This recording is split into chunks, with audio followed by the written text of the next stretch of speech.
Hello everyone. Today we shall discuss about the character of Lady Macbeth. You have read the play and you have seen the great role of Lady Macbeth in the play. Lady Macbeth is indeed wonderful creation by Shakespeare as a dramatist. Although the critics have the contrary views regarding to Lady Macbeth as well as Macbeth. They are divided. Some critics calls Lady Macbeth responsible for the whole tragedy. Therefore they calls her as the fourth witch of the play. Whereas the other critics calls her the noble lady, beautiful, highly intellectual and having a better IQ than Macbeth.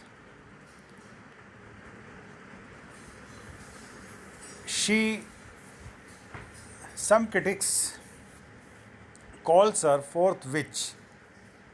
Let's first go with this idea. That is that she is responsible for all evils. They say that it is she who persuades Macbeth to commit the murder, to commit the action. Macbeth was very weak in the will, but it was Lady Macbeth, when she got the information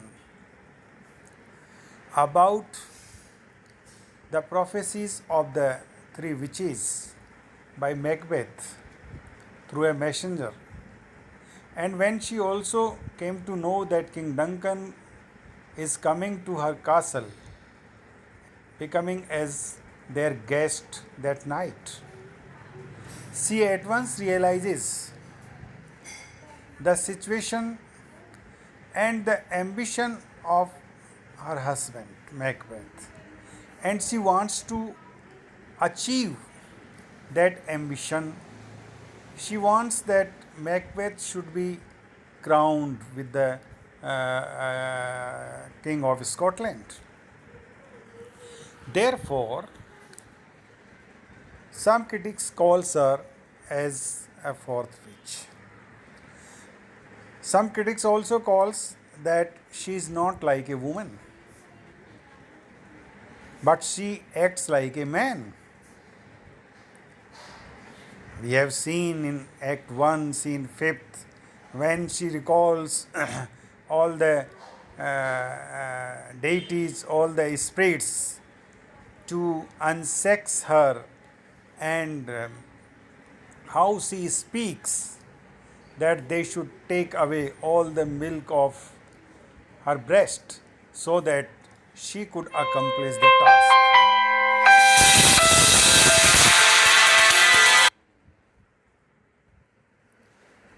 Just a minute.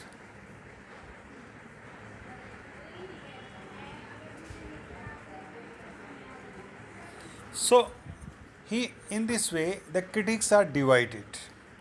So, other critics, they say no, she was a noble, she was beautiful, she was highly intellectual lady, and whatever she did, that she did not for herself but for her husband. Therefore, she was a good lady. So, we discuss her character with the following important points. Number one, that she was originally a good woman. She was a loving wife who was absorbed in the interest of her husband. So she had no interest at all. She had interest only for her husband.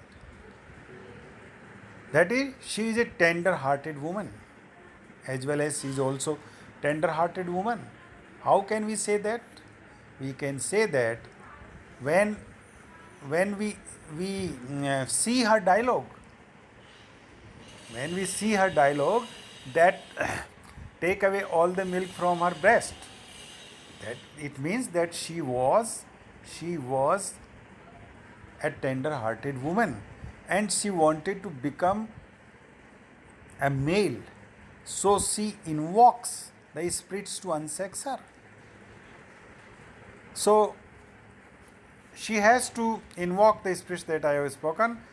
Except on few occasions, she has kept her feminine nature throughout the play that we have seen. She has acted the role of lady, no doubt. The next point is about her character, that is, that she was an ambitious lady. Macbeth was an ambitious man. He was over ambitious. He wanted to become the king of Scotland, and this ambition was rooted in his mind deeply. When the witches predicted about her future to become the king of Scotland, this element fluttered. This element wanted to come out, and therefore he informed Lady Macbeth, and then everything was managed to murder King Duncan. So Lady Macbeth was also an ambitious lady, but there is difference between Macbeth and Lady Macbeth. So far the ambition is concerned, and what is that?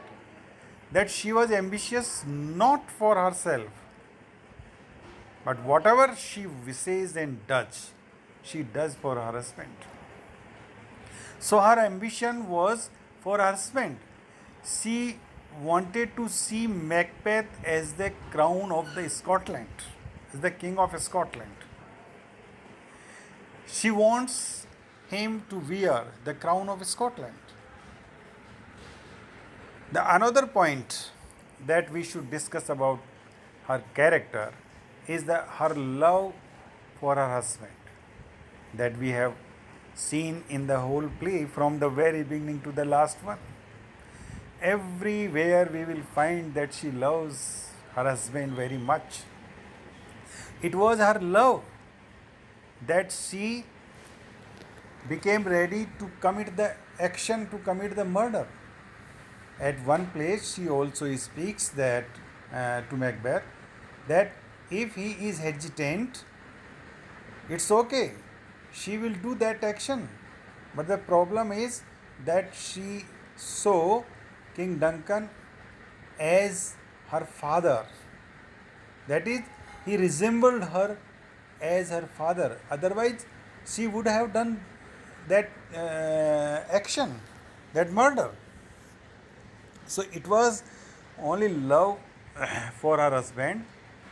She was dearly and devoted to him, and that's why she speaks that to unsex herself, and she knows very well that her husband is of weak will. We know Macbeth was a man of weak will. It was the strong will of or determination of Lady Macbeth which led the whole action. Otherwise, we know very well from the play that Macbeth would not have committed that action. So, she supplements it by her strong will, and she's not a wicked woman. We can't call her a wicked woman, but she sacrifices herself for her husband. So, every devoted wife will do so for her husband, maybe the action wrong or right. Then we see her strength of will, that we also see her willpower, her determination. See the dialogues in the play, how she speaks. When Macbeth fears and trembles after having committed the murder, she speaks that he should not look like that. It's nothing. A little water would wash away all the evidences from the hand, all the blood from the hands. And Macbeth should look natural and usual. That is what she says. She says, once the decision to murder the king is taken, she remains firm to it and even persuades her husband not to waver from it. So, how she controls Macbeth, how she encourages Macbeth, and how she maintains Macbeth, that is important. She is not fearing, Macbeth is fearing. And we have also seen that how she goes back to the chamber of King Duncan in order to smear the blood, smear the swords of those guards with the blood. And she did that. Macbeth did not make courage to go there back, but she went there and did so. Next, that we can discuss about her character is her resourcefulness, that is more resourceful than Macbeth. She never lose her balance of her mind, even in the most difficult situations. And we have seen at the time of the murder, as I have spoken to you, how she speaks and how she says, and even she was ready to murder King Duncan. And she has advised Macbeth instantly as the occasion needs. So, whenever there was a need, the occasion had the need, she advised Macbeth that she should do like that. She reads the unusual face of her husband who is going to murder King Duncan. Unusual face. We also see how Macbeth sees the dagger in hallucinations, in imaginations. And immediately she advises him to look like an innocent flower and be the serpent under it. So it is Lady Macbeth who says these words when Macbeth is trembling and wavering. She says, you should look like usual, natural. You should look like an innocent flower. There should not be any kind of tension and seriousness on his face. The serpent under it. The serpent should be in the heart and mind. That is the vengeance. That is the action of murder, or the plot, or we can say, or the whatever the evil thoughts should be under his heart. They should not come out on his face, but on his face he should look like an innocent flower, that he is natural, normal, he doesn't know anything. So it was Lady Macbeth who said such kind of words. And she also feigns to faint when the murder of Duncan is discovered. So she also, in order to control the situation, she herself feigns to faint. She become unconscious, false unconscious, so that the other people who were standing there may not believe or suspect on Macbeth. In order to divert them, in order to divert the attention of the other people from her husband. So, in this way, she controls the situation. We also see how she controls the situation at the banquet. When there is the ghost of Banquo, she sits on the seat of Macbeth. Macbeth is wavered. He doesn't find the solution. He doesn't find any way to come out that. And the noblemen, the courtiers, the citizens, they all began to think that Macbeth was now mad. So then we saw how Lady Macbeth controlled all the situation, that her husband is not well today, and that such kind of the fits are sometimes comes to Macbeth. So these people should not feel otherwise, and they should leave the place. That's what we have seen. A conscientious woman, that is very intelligent woman, and she utters a distinct voice of remorse, and it is this sense of remorse that heightens the pathos and intensify the tragic trait in the character of Lady Macbeth. So that we see how she heightens the pathos, that is the sympathy for her, and we have sympathy for her. We call some critics call her fourth witch. It's okay that she was responsible, and that if she had not motivated and instigated Macbeth, Macbeth would not have done so and so. It's okay. But in spite of all these things, we have sympathy for Lady Macbeth, because whatever she did for her husband, for her husband's ambitions, for her husband's will, not for herself. And in the last act, in Act 5, we see how she becomes mad, how she becomes, we can say, just traumatic, and she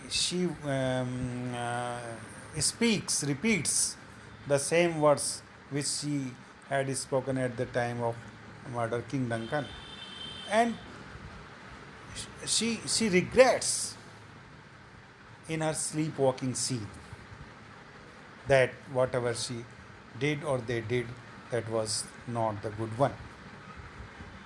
So she is not essentially a bad woman.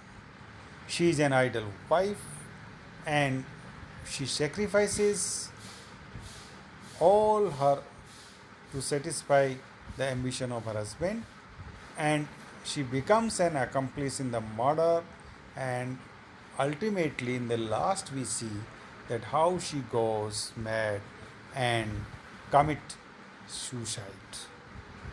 So the end was the tragic, and this creates pathos in the mind of readers or us, that we feel pity for Lady Macbeth, and we say that it was not Lady Macbeth's responsible for the murder of King Duncan, but it was only Macbeth is responsible for his actions.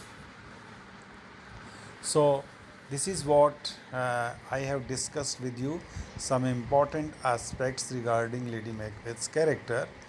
You may also go through the play deeply and bring out some important quotations which reveal her character from both the sides, that is from the negative side as well as the positive side, that is a fourth witch or as a good woman or good lady, nice lady.